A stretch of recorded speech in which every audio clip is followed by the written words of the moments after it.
ಎಲ್ರಿಗೂ ನಮಸ್ಕಾರ. ನಾನಿಲ್ಲಿ ಗೆಸ್ಟ್ ಅಲ್ಲ, ನಾನು ಪಾರ್ಟ್ ಆಫ್ ದಿ ಟೀಮ್ ಇದೆ.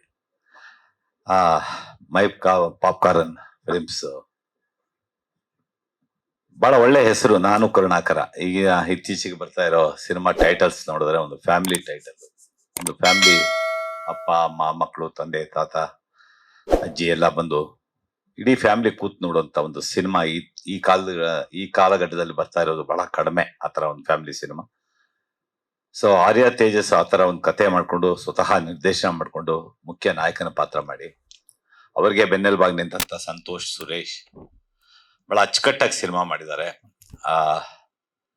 ಅವರ ಹೆಂಡತಿ ಪಾತ್ರ, ನಾಯಕಿ ಪಾತ್ರ ಭಾರ್ಗವಿ ಸಾರಿ ರಾಧಾ ಭಗವತಿ. ನಾನು ಬೇರೆ ಸೀನ್ಗಳು ನೋಡಿಲ್ಲ, ಟ್ರೈಲರ್ ನೋಡಿದೆ, ಮತ್ತೆ ಸಾಂಗು ತುಂಬಾ ಚೆನ್ನಾಗಿ ವರ್ಕೌಟ್ ಮಾಡಿದ್ದಾರೆ. 3 ಸಾಂಗು. ಒಬ್ಬ ಚಿತ್ರ ನಿರ್ದೇಶಕ ಹೇಗೆ ಹಣಕಾಸಿನ ತೊಂದರೆ ಮತ್ತು ಒಂದು ಫ್ಯಾಮಿಲಿ ಮದುವೆ ಮಾಡ್ಕೊಂಡು ಒಂದು ಮಗು ಆಗಿರುತ್ತೆ, ಹೇಗೆ ತೊಳೆದಾಡ್ತಾನೆ ತನ್ನ ಕುಟುಂಬನ ಮುನ್ನಡೆಸ್ಕೊಂಡು ಹೋಗೋದಿಕ್ಕೆ ಅನ್ನೋದೇ ಈ ಚಿತ್ರದ ಕತೆ. ನನ್ನ ಕತೆ ಬಂದು ಹೇಳಿದಾಗ ಬಹಳ ಇಷ್ಟ ಆಯ್ತು. ನಾನು ಈ ಚಿತ್ರದಲ್ಲಿ ಒಬ್ಬ ಪೈಂಟ್ ಮಾಡುವಂತ ಮೇಸ್ತ್ರಿ.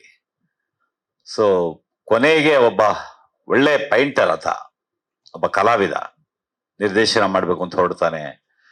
ಅವನಿಗೆ ಹೇಗೆಲ್ಲ ತನ್ನ ಜೀವನದಲ್ಲಿ ತೊಡಕುಗಳನ್ನ ಅನುಭವಿಸ್ತಾನೆ ಅನ್ನೋದು ಕೊನೆಗೆ ನನ್ನ ಹತ್ರ ಒಂದು ಪೈಂಟ್ ಕೆಲ್ಸಕ್ಕೂ, ಬಿಲ್ಡಿಂಗ್ ಪೈಂಟ್ ಕೆಲಸ ಮಾಡೋದಕ್ಕೂ ಮೇಸ್ತ್ರಿಗೆ ಅವನ ವ್ಯಾಲ್ಯೂ ಗೊತ್ತಿರೋದಿಲ್ಲ. ಇಲ್ಲೂ ಬಣ್ಣ ಬಿಡಿಸ್ತೀಯ, ಅಲ್ಲೂ ಬಣ್ಣ ಬಿಡಿಸ್ತೀಯ, ಬಾಪ ಬಣ್ಣ ಹೊಡಿ ಅಂದ್ಬಿಟ್ಟು ಕರ್ಕೊಂಡೋಗಿ, ಹೇಗಿದ್ರು ಕೂಲಿ ಬರುತ್ತೆ, ನಿನ್ ಕೆಲಸ ಗೊತ್ತಿದೆ ಅಂತಂದ್ಬಿಟ್ಟು ಬಿಲ್ಡಿಂಗ್ ಬಣ್ಣ ಹೊಡಿಸ್ತೀನಿ. ಈ ತರ ಒಂದು ಪಾತ್ರ ನಂದು. ಸೊ ಬಹಳ ಅಚ್ಚುಕಟ್ಟಾಗಿ ಪ್ಲಾನ್ ಮಾಡ್ಕೊಂಡು ನನ್ನ ಸೀನ್ಗಳನ್ನೆಲ್ಲ ಬಹಳ ನೀಟಾಗಿ ಮುಗಿಸ್ಕೊಂಡ್ರು.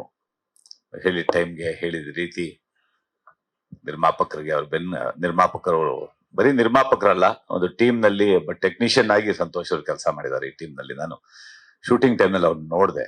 ಅವರ ಇಂಟ್ರೆಸ್ಟ್ ಮತ್ತೆ ಎಂಥೂಸಿಸಮ್ ಎಲ್ಲಾನು ಚಿತ್ರ ಚೆನ್ನಾಗಿ ಮೂಡ್ ಬಂದಿದೆ ಅಂತ ನಾನು ಅನ್ಕೊಳ್ತೀನಿ ಈಗ ಟ್ರೈಲರ್ ನೋಡಿದ್ಮೇಲೆ ಮತ್ತೆ ಸಾಂಗ್ಗಳು ನೋಡಿದ್ಮೇಲೆ. So all the best entire team. So ಈ ರೀತಿ ಚಿತ್ರಗಳಿಗೆ, ಚಿತ್ರಮಂದಿರಕ್ಕೆ ಜನ ಬರಬೇಕು. ಇವತ್ತಂತೂ ಎಸ್ಪೆಷಲಿ ಸಿಂಗಲ್ ಸ್ಕ್ರೀನ್ಗಳು ನಡೆಯೋದು ತುಂಬಾ ಕಷ್ಟ ಆಗೋಗ್ಬಿಟ್ಟಿದೆ. ಆಡಿಯನ್ಸ್ ಕೊರತೆ, ಪ್ರೇಕ್ಷಕರ ಕೊರತೆ ತುಂಬಾ ಕಾರಣ. ಯಾವುದೋ ವರ್ಷಕ್ಕೆ 1 ಸಿನಿಮಾ 2 ಸಿನಿಮಾ ಗೆಲ್ಲುತ್ತೆ. ಈ ರೀತಿಯ ಸಿನಿಮಾಗಳನ್ನ ಫ್ಯಾಮಿಲಿ ಮಂದಿ ಮನೆಗೆ ಬಂದು, ಚಿತ್ರಮಂದಿರಕ್ಕೆ ಬಂದು ಸಿನಿಮಾಗಳನ್ನ ನೋಡಿ ಹೊಸ ನಿರ್ಮಾಪಕರಿಗೆ, ನಿರ್ದೇಶಕರಿಗೆ ಪ್ರೋತ್ಸಾಹ ಕೊಡ್ಬೇಕು ಅಂತ ನಾನು ನನ್ನ 2 ಮಾತುಗಳನ್ನ ಮುಗಿಸ್ತೀನಿ. ನಮಸ್ಕಾರ.